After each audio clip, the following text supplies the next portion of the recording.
Hi guys, this is a story called Noises and Mr. Flibberty Jib, and it has lots of sound effects. I'm hoping I can do all the sound effects without getting mixed up.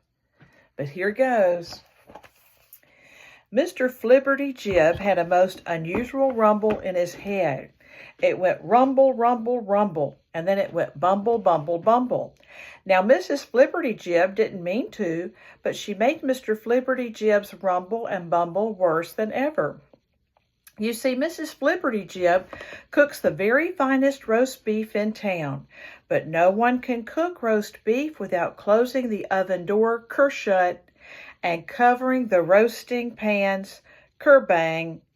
Besides, Mrs. Flibberty Jib knits mittens all day long, and no one can knit even one mitten unless the needles say click, click, clickety, click, click and knit, knit and click. Mrs. Flibberty Jib says that Mr. Flibberty Jib has a rumble in his head because he eats too little roast beef and doesn't wear his mittens. He says he has a large rumble in his head because the house and town are full of noises. She says nonsense. Then the old clock strikes. Bong, bong, bong. 3 o'clock, Mr. Flibberty Jib. The telephone shouts, bring, bring, answer me, quick, answer me. The grocery boy at the back door says, tap, tap, tap, answer me. And then the telephone rings again. Too much noise, says Mr. Flibberty Jib. The gray mouse that lives in the kitchen wall peeks out of the mouse hole. Cheese, says the gray mouse to herself, and scampers softly over the floor like a gray shadow. But Mrs. Flibberty Jib sees her. Eee! Screams Mrs. Flibberty Jib. Squee! Squeaks the little gray mouse. See, says Mr. Flibberty Jib, too much noise. Nonsense, says Mrs. Flibberty Jib, and gets off the chair. Well, says Mr. Flibberty Jib, suppose he goes downtown to buy some red yarn for Mrs. Flibberty Jib's mittens. And here's a picture. You can tell this is in the olden days because he's in a horse and carriage. That was before they had cars. The first thing he hears is clang, clang, clang. Then, says Mr. Flibberty Jib, he walks to the curb and gets ready to cross the street. He looks to the left and right. Then he puts his left foot down and around the corner comes beep, beep, beep. Then, says Mr. Flibberty Jib, he walks to the curb and gets ready to cross the street again. He looks to the left and right. Then he puts his right foot down and around the corner comes clop, clop, cloppity, clop.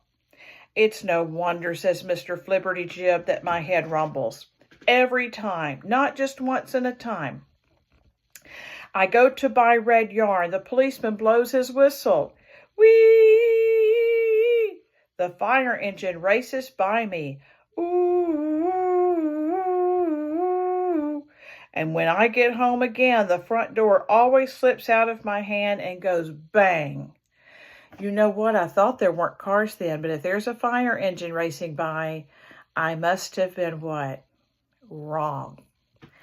You should eat your roast beef, Mr. Flibberty Jib, said Mrs. Flibberty Jib, as she often did, and wear your mittens. Nonsense, shouted Mr. Flibberty Jib, giving his umbrella a good hard bump. The noise! It's the noise! Roast beef and mittens, said Mrs. Flibberty Jib. Noise! Roared Mr. Flibberty Jib. This went on for days and days and days. Mrs. Flibberty Jib went on roasting the finest roast beef in town. She went on making mittens, red mittens, blue mittens, yellow mittens. Mr. Flibberty Jib's rumble in his head went on rumbling.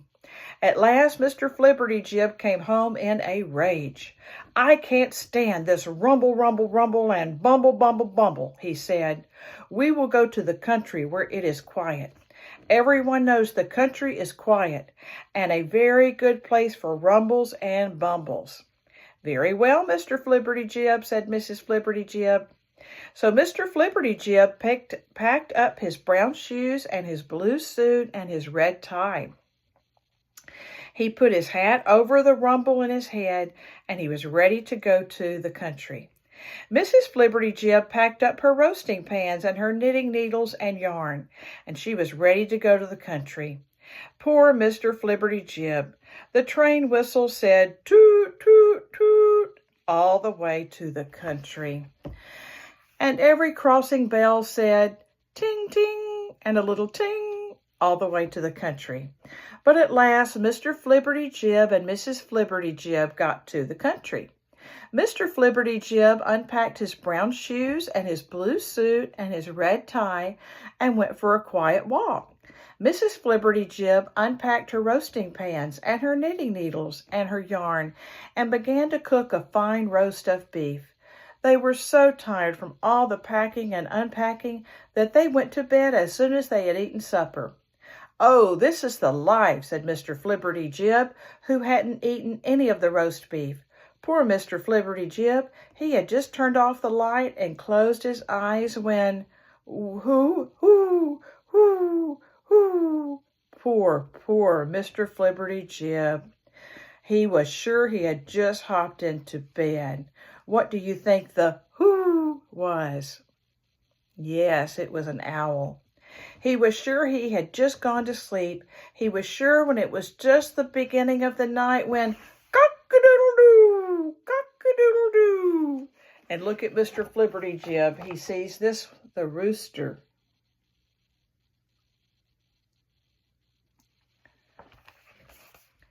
Mr. Flibberty Jib ran down the stairs and out of the house. "Shh, shh," he said to the rooster. "I am a poor man with a rumble and a bumble in my head." "Cock-a-doodle-doo," shouted the rooster. And the hen said, "Cluck, cluck, cluck." "Oh, my," cried Mr. Flibberty Jib. "What next?" These were next. "Ruff, ruff, ruff." "Meow, meow, meow." Then the ducks came a-waddling to find a place for swimming. "Quack, quack, quack." The old windmill turned and turned in the wind. It pumped water, and the horse came to drink. "Ee, ee, ee," said the windmill. "I must turn and turn. Soon Bossy will come for her drink of cold water. Blow me around and around, wind."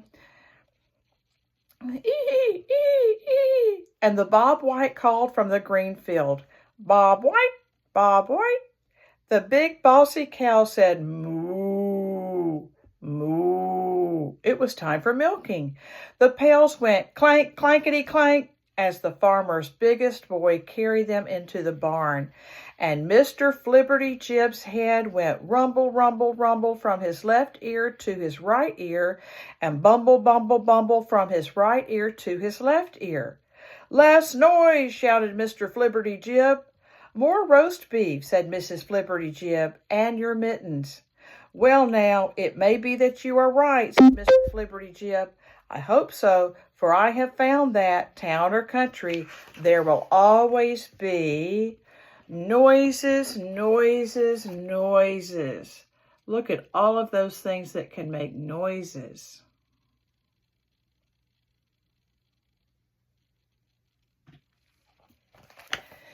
So Mr. Flibberty Jib sat down at the table, and first he ate a small piece of roast beef, and then a very large piece of roast beef. And in the afternoon he was pleased to find that the bumble, bumble, bumble was gone from his head. The next day he ate 2 very large pieces of roast beef and a slice of bread covered with rich brown gravy. When he went outdoors, he wore the red and yellow mittens Mrs. Flibberty Jib had very kindly made for him, and he was pleased to find that the rumble, rumble, rumble was gone from his head. "Fine place, the country," said Mr. Flibberty Jib that night as he watched the big round moon.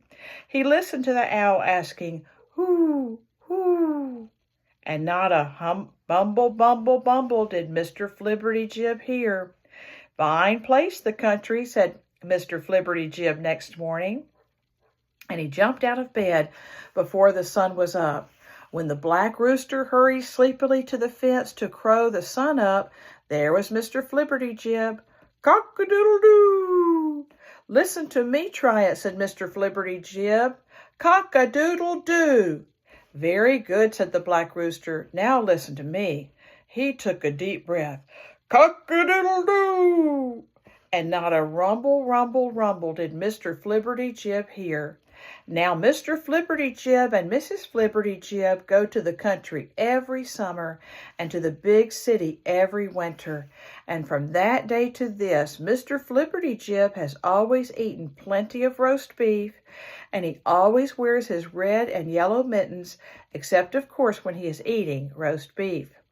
And not a rumble, rumble, rumble, or a bumble, bumble, bumble does Mr. Flibberty Jib ever hear. Now he is happy.